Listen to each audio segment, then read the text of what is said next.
Welcome back to our channel. Today we are diving into an inspiring story of resilience, passion, and the deep roots of rural life in Zimbabwe.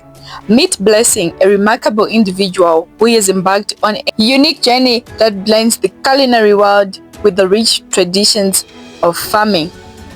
I'm going to ask the first question. The first question that I always ask people is that, do you believe that when we started when we were young, those moments when we were young, our experiences, both bad experiences and good experiences, caused us to be who we are today?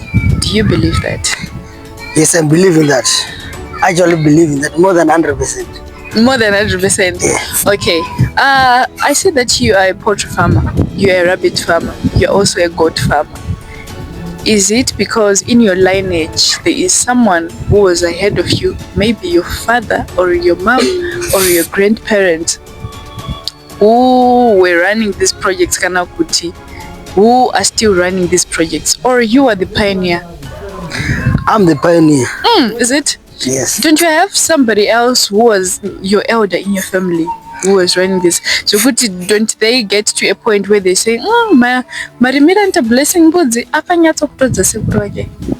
No, I does farming, I does cattle farming. It's my father. He was the one who was into cattle farming. You were doing cattle farming. But he passed away when I was in grade 7. That was long back. Oh, I'm So sorry. then from the experience, there is outbreak came and we had like over 70, 80 cows, and the herd is almost totally wiped out, left with few. When was that?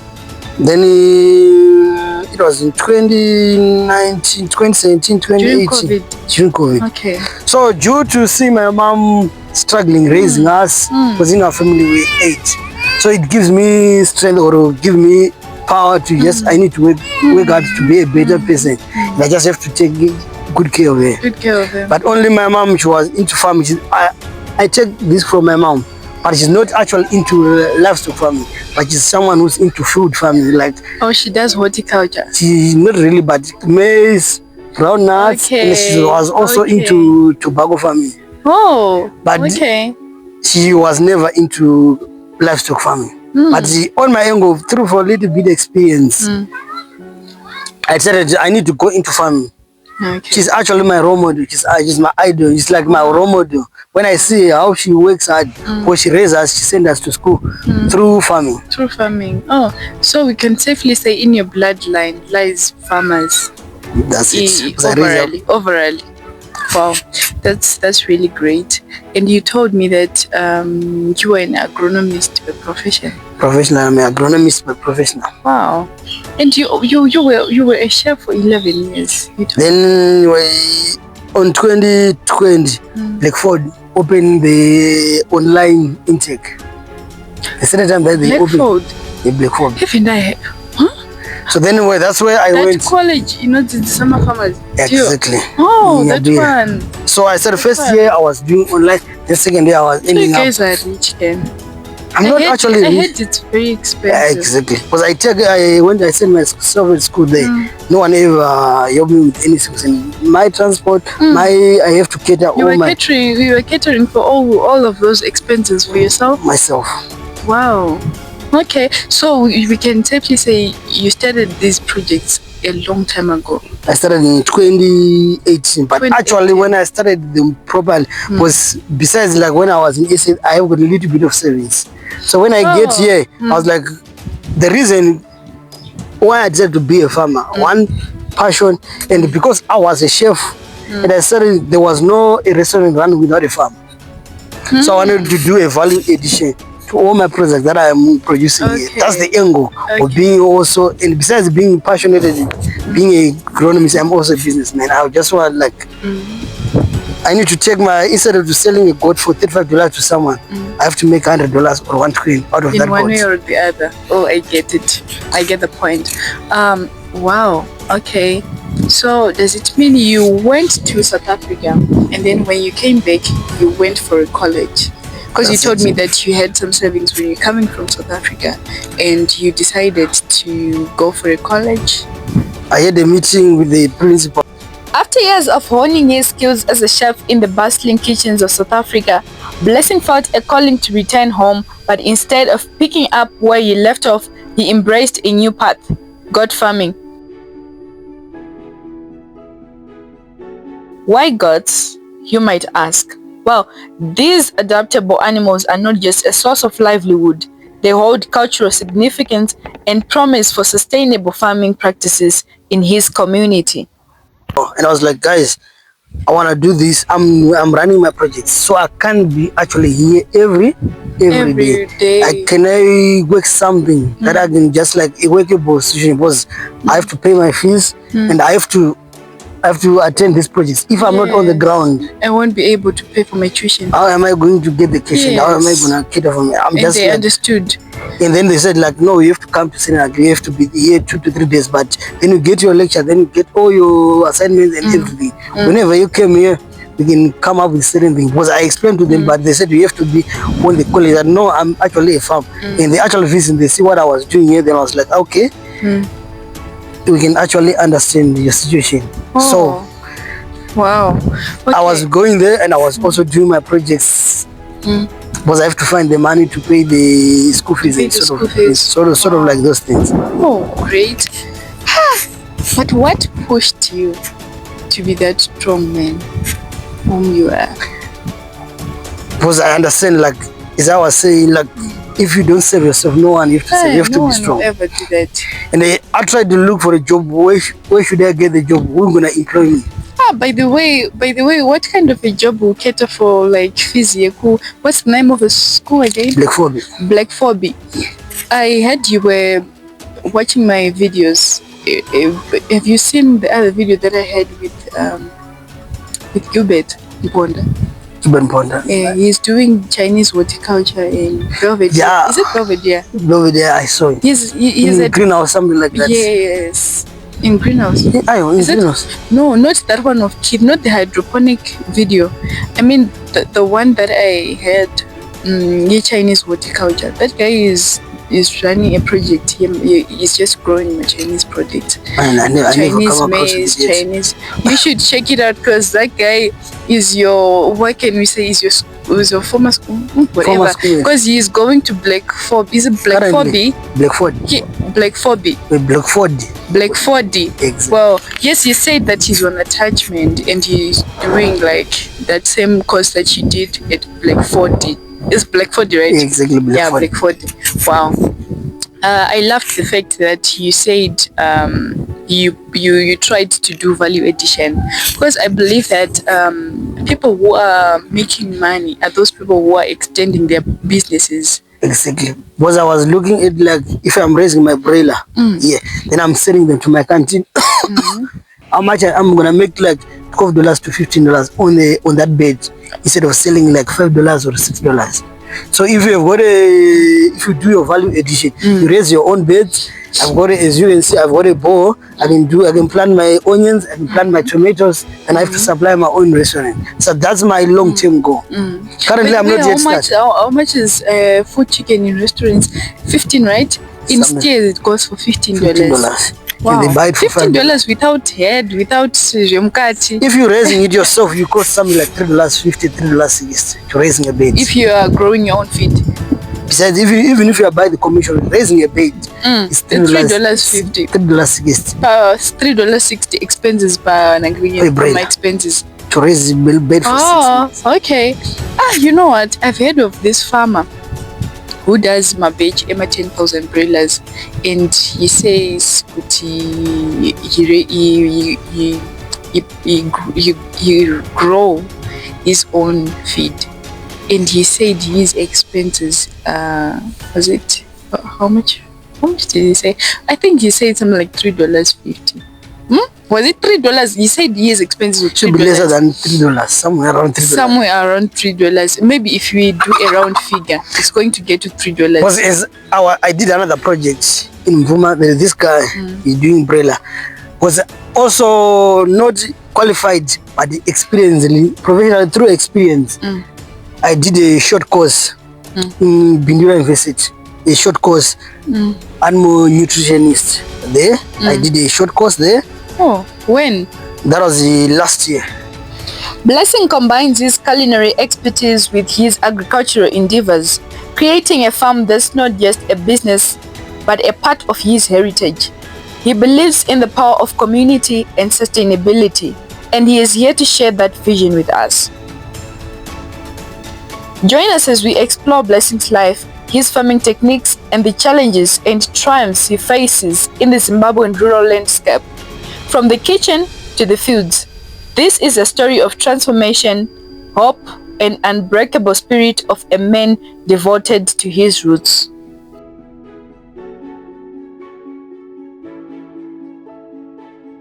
Wow. So I've got there's this guy we made the feed. So raising a broiler, making your own home feed, it's something like $3. $3, right? $2.90 to $3. And that guy, I heard that he sells his broilers at $4, and he grows 10,000 birds, which means he makes 10,000. So like the same principle that you told me, that value addition is very crucial and just the way to go. I have realized that the smart ones only make money.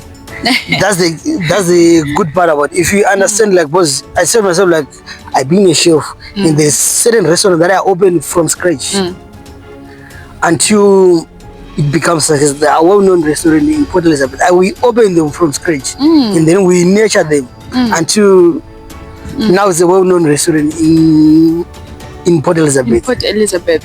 Through experience. So then I said myself, like, why can't I do it in Zimbabwe? But the reason stopped me, it's not like I couldn't buy the equipment, then I just come and open. Then I did a deep research through experience. Like, if I open a restaurant, I have to go and buy a broiler for $6.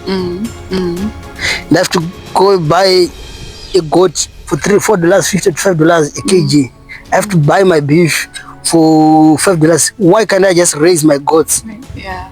And it will be way cheaper than that. Because as you can see, like, they just go outside and grazing.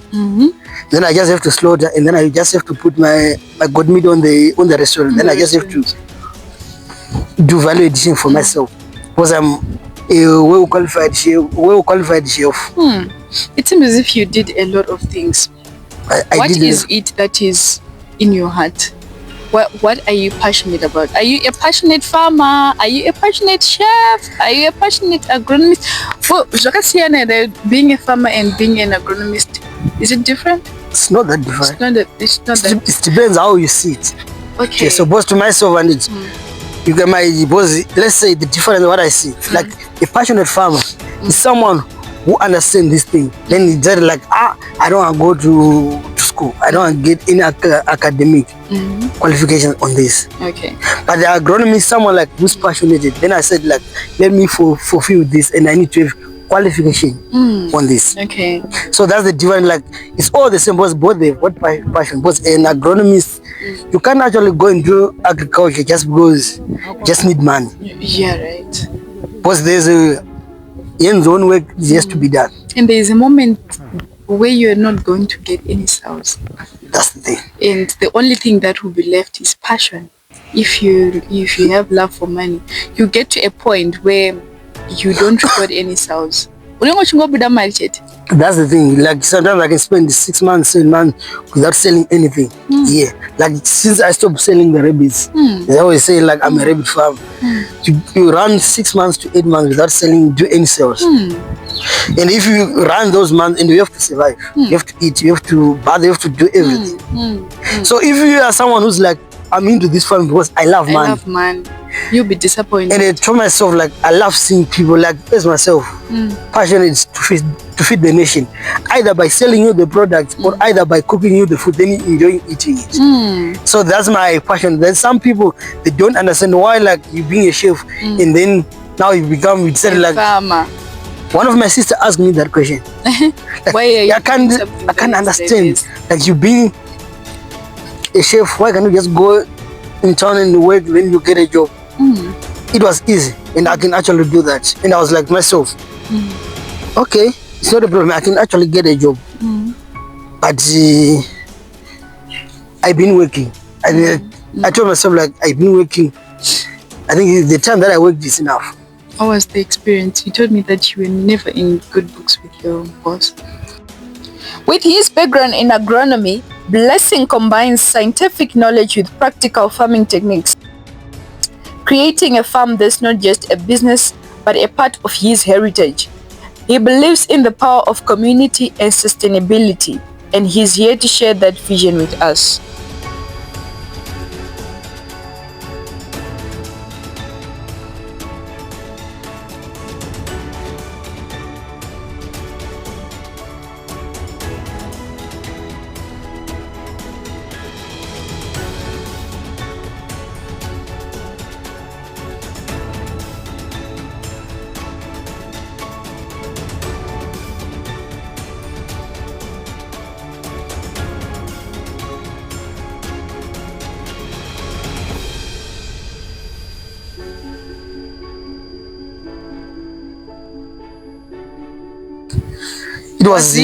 Was it because you yourself as Blessing, you have your own dream to chase?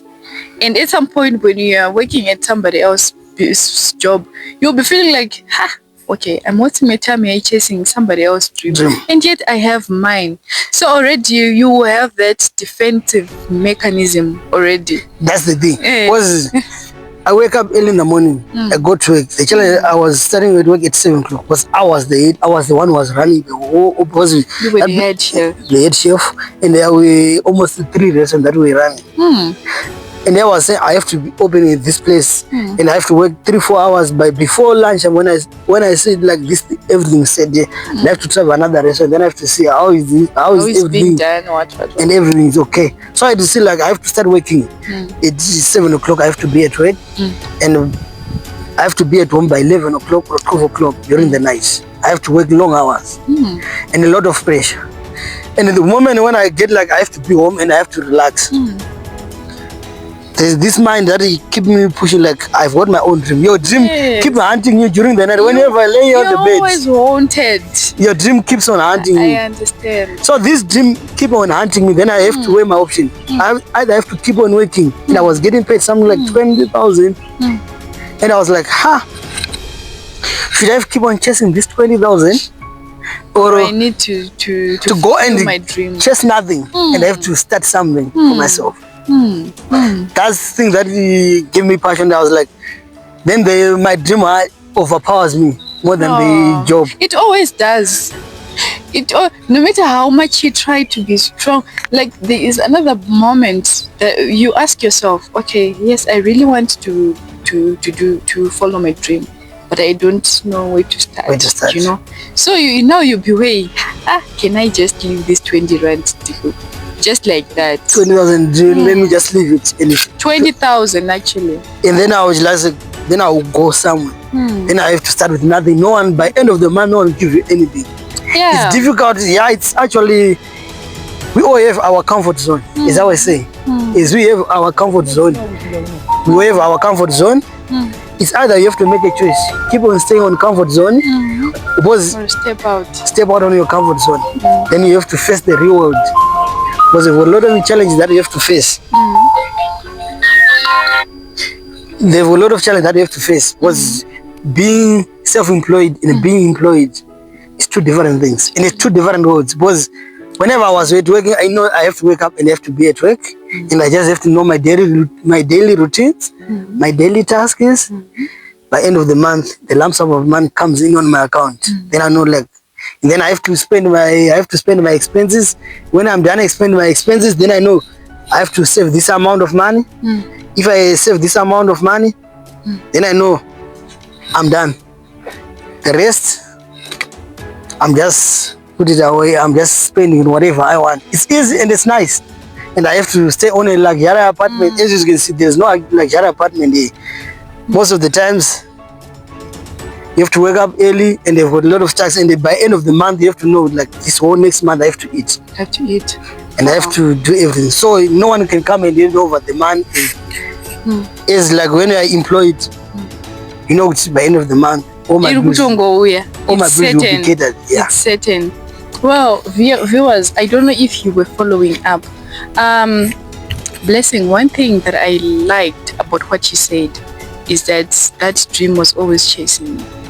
And also I've learned that you were networking people who are doing goat farming. You were talking about Ulembe farm, you were talking about mash goats, you were talking about, oh, I'm not really familiarized with the names that you were saying, that those people are running my rabbit projects. As we wrap up today's journey with Blessing, we see not just a farmer, but a visionary.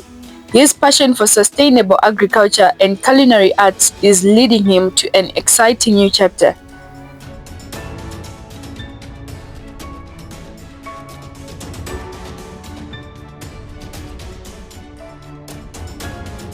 So I want you to give an advice to somebody else. You know, sometimes Africans are really resistant to change, and they don't believe in network. They don't believe in network in such a way that they think one can be successful alone, and there are other people out there. I think you know people whom I'm talking about. Yeah. Munekutika anotokutangira project but he doesn't even know Shakamira say, what am I supposed to do? Who could vaccinate when and he doesn't communicate, he doesn't go to my seminars, he doesn't even, like, he always thinks that he can make it alone. Can you tell them the importance of networking? Networking is very important, because before you do anything or any project that you have to decide to do, knowledge, it's one of the more important, it's very important, more than capital. True. Because if you put your capital where you don't have knowledge, you're not going in. Because all your capital, the same applies. You take your money, then you flash it on the river stream. You throw it away. Because everything was all the project, like for example, on the road runner, there's something that has to be done different on the goats, different on the rabbits. So if you decided to do networking, it's very important. Learning, it's very important. And visit other farmers and see how are they doing. How are they doing it? And everyone, they've got their own way of doing things. The way that I run the project, if you visit another farmer, that's not the way. Totally different from. Exactly. And we believe on a different angles or in a different ways. So my belief, it might not link up with you whenever we talk. In someone's belief or how they do, they might link up with you. And you might try that. And most of the people, whenever we do project, we all more focus on competition. Whenever I decide to do the project, I need to be the best. It's not all about the best, but it's all about, to me, it's not all about the best, but it's all about the growth. Where I started, and then I'm being patient, and I trust the process of the growth. I trust the process, and I enjoy the process. I see the challenges that I faced, and I believe on starting small. Starting big, it's okay when you've got enough funds, if you've got enough money to employ the qualified people. But to myself, yes, you might employ to qualified people that, yeah, if you have got a good financial muscle, it's okay. You start big and you employ qualified people, then you know that I'm actually. But one thing I'm very sure about it, you started like right now today, I never be a broiler farmer. I said I need to wake up and have 10,000 capacity broiler. From Norway. Unless if I partner up with someone who's into the business already, then you link up with someone, because I'll be stuck with those broilers. Because I don't even know where, even besides, even if I decided like I've got enough money, I've got enough people who have got no knowledge, more knowledge.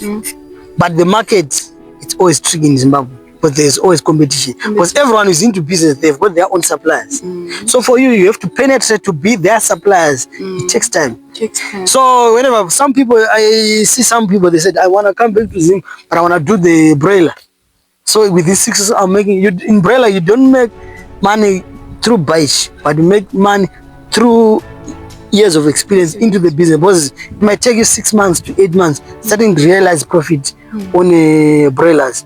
But for yourself, it said, 6 weeks, I'm making money, It's difficult for you to raise a broiler, then you bring up 100 broilers, then you don't have a reliable market, then you said like, I'm going to make $600 profit, I'm going to make 300 profits, net profits. It's not easy as that. Some people, they say so, but it's not easy as that. It's not at all. It's not, because I think people, they always dwell on Google information, which is not experience. Because most of the things that the internet provides is so different from Kanawa's background. Blessing is in the process of launching a value-added venture, a restaurant that will celebrate the rich flavors of Zimbabwe. This establishment aims to highlight the connection between farm and table, offering dishes made from the very gods and produce nurtured on his land. Through this restaurant, Blessing hopes to create a community hub where locals and visitors can enjoy fresh, delicious meal while learning about the importance of sustainable farming practices. It's a vision that not only supports local agriculture, but also uplifts the entire community. Because I remember there was this person who was telling me about having a watermelon production, where you would say, you know, so one watermelon goes for $5.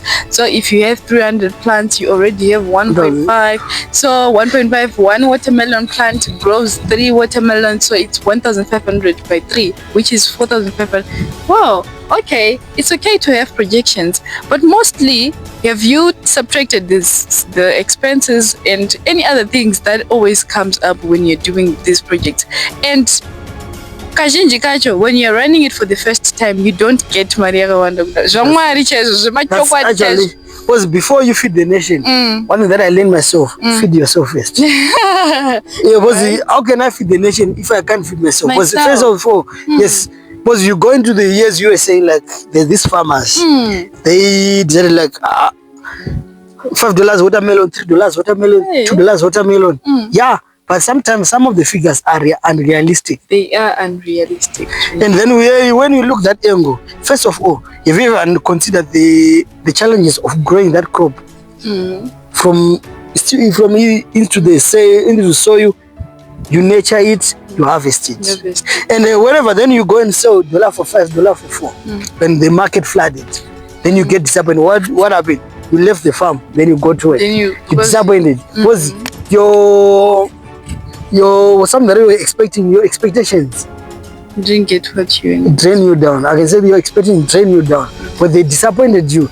But if you said, I'm just growing this crop and see what it takes, because yes, you can do your projections. Yeah, in business, you all have the projections. It's right. But when you are doing your projection, work with the lowest price. Like for example, watermelon. Work on like per plant. I'm expecting $1 per plant. I think those who did accounting call it a prudent concept. Exactly. Then whenever you sell now, if you get like 3-4 watermelon on a plant, you actually know it's okay. I'm getting $1 for 4. You can get $1 per plant. If you put your 1,000 plants, there's no secret. Actually, you can get $1. You can get 1,000. But then you deduct your labor, your fuel. If you're using palm and everything, you can see yourself. You left with $500, $400, something like that. But you plant your 1,000 plants expecting 5,000 here. Then you get $300, $400 instead of 3,000 before. It's actually disappointing. And now is maybe when they are on the field, you're starting planning, dreaming, sending your school, your child to a very expensive school. Whenever I harvest my crops, because I did the watermelon before on my side that I do wood project. But actually, realistic $1 per plant, you can get it. Wow. Okay, so now if I ask you, do you regret leaving your job? There's a certain time that I actually regret.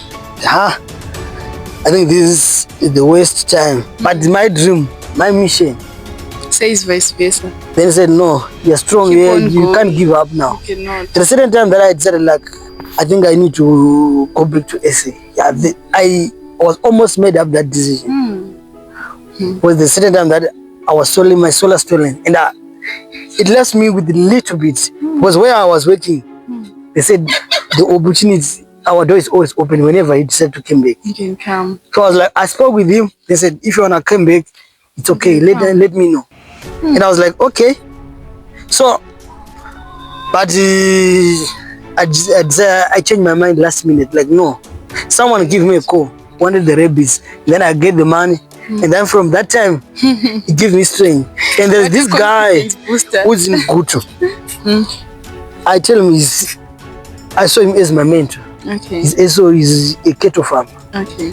Thank you for joining us on this inspiring journey. Be sure to like, subscribe, and hit the notification bell to follow Blessing's exciting path as he brings his culinary dreams to life. Until next time, bye.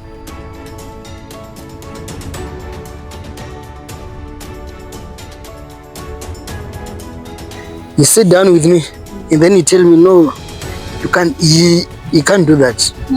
We all have up and down in life. So you're on your down. Your ups always come. And we always need those people. So then from there I was like, okay. So don't give up. I'm giving assurance. If things remain like this, you tell me your project that you need to do. Then you need me to find out if things didn't change on you. But I didn't say relax, fold your hands, keep on doing. And through that guy, I'm also personally, I'm a project manager to certain people who are out of the country. Okay. Who are doing projects. Like people who want to start rapid projects. Okay. They don't know where to start, but they want to do it. If they need like technical advice. And depends. Some of other people, I do them for free. Some people provide me transport costs. Transport. Yes. Okay. If someone want to do this, but you don't have anything, you don't have knowledge, or you don't have money to pay for advice, these guys will give me, you get my number. Okay. I'm freely advise people. I will help people. Okay. If you want to give thanks, it's up to you, but I will help people. Okay. So there's other people that I help from scratch freely. But at the end of blessing, according to what I'm seeing, you can't keep on doing this for free. Let me pay you monthly. A token of appreciation. How much do you want a month? So I've already fed in certain people. So from that time I wanted to go, I got 3 guys. They said, I want you to do weekly visits on our farm. In every visit that we get, we pay you transport costs with $30. There's other guys, and then others offer me $40 per every visit. I visit, I get spend 2-3 hours there. If I have to go and vaccinate and I have to dip, and someone said, I need you to go and spend a week on my farm teaching my guys how to do these projects. Teach my guys everything. I'll offer you this. So I started getting something. So from there, that mind disappears on my mind. I was like, no. Then after that guy told me like, wait, now. Like, no, and so do you still want to go back? So, yes, whatever you are doing, challenges always come. Outbreaks always come. But sometimes, don't give up. Don't give up. It's too early. It's too early for you to give up. I believe that you were following up. So Blessing says he offers my training. He is a project manager. So if you have your farm, maybe you're in the diaspora and you think you need somebody who will manage your farm whilst you in your absence, you can get in touch with him as we are going to display his number in the description box. Do you offer my trainings like Jesukuti? We have a goat farming training. Can maybe if somebody calls you and then he says, I don't understand what's going on. That's where if you go that they are getting sick, but you don't have money to call the vet or something, you are feel free to contact me. Okay. And I'll assist you for free. If you can provide me the transport man, if it's close, I can come with my own man and I just help you. Because to myself, to see people prospering, to do something better. It's my passion. Like I love to see people, like as I was saying earlier on, like when I give the service to someone, if I sell something to someone, even if it's knowledge, and if you want to make your own feed, especially if you are doing cattle fattening, if you are doing God project, if you are doing the road runner, there is a cheaper way that I can assist you or help you to make the feed. Okay. If you know, like I need to do this, but I can't afford the commercial feed. But is there any way of making the feed? I can help you, and sometimes I can even actually do that for free. Because I don't have any problem. I believe it's not all about the money, but it's all about the relationship that we have between us. Wow. So those who are on the ground, I can come and do the stock check and monitor, and I can actually do that if I'm free. If I'm not busy, I will actually do that for free. Oh, wow. Appreciation, it comes from you. Yeah. Thank you tomorrow so much. I might need tomorrow I might need anything from you. You're right. Then I will just ask you, like, please can you help me with this? I need this. I need this. Andra Gigi, Mawakana Gizara, for Gizara, but Mawana is Gizara. We never know. Yeah, it's not all about the money, but it's all about the relationship that we have. Relationships are very vital. That's the truth. Where do you see yourself in 5 years' time? 5 years' time, I see myself owning a restaurant. Not restaurant, but owning a restaurant. That's the way I'm going. Okay. So that's the reason why I'm seeing owning. Not I want to be the best along, but owning a big poultry farm. Okay. Owning a big bird project. Wow. On the rabbits, I'm not sure, but I'm scared to decide it. But goat and on the road runner, and in a long time, in a long 10-year goal or 5-year goal, I'm planning to venture into dairy. That's my long-term goal, my biggest goal. If I got something that gives me cash daily, for now, I can't run a daily farm without something that can give me strong daily income. Okay. So that's my long-term. Instead of going into beef production or cattle ranging, but I'm trying to provide with milk. Exactly. Oh, okay. Oh, great. Oh, thank you so much, Blessing, for having us, and thank you so much for the wisdom that you shared with us. There's somebody out there. You outlined that you are a farmer. You're an agronomist by profession. You are a farmer by profession. You're also a chef by profession. What advice would you like to give to a graduate who is waiting to get a job? I'll say this. If you don't serve yourself, we are like people who are drowning. You don't serve yourself, no one will come and save you. So just have to wake up and you have to be strong. Find yourself. That's the first step. Find yourself, find your strength, find your weakness. And you know, this is my weakness. And I can't play on this side. It's my weakness. And my strength lays on this. It might be selling. It might be doing horticulture. It might be doing anything. Selling cars, selling anything, selling properties. It might do anything. Or it might be giving people services. Okay. So you have to do something. Even if you're waiting for someone to wake up and give you a job and by end of the month, and they ask yourself, like, that person is gonna employ me. You've got how many brains? You've got 5 brains. And you got 5 brains. There is no difference between you guys. If someone can do it, why can't you do it? And if you are going to decide to do something, the advice that I give, don't get into certain things having a mind of doing competition. I want to be the best more than this one. If you see someone who's doing something better than you, instead of focusing, being competition with them, but appreciate and learn from them to be like them. Wow. But instead of being jealous or being competition, I want to be the best. You doing something like I want to be number one, or no, just be the best on what you're doing. That's what advice I'm saying. No one can save you. Be save the yourself, best. figure it out on your own. Exactly. A word for today. If you have to choose, it's either you're going to chase someone else's dream or you're going to chase yours.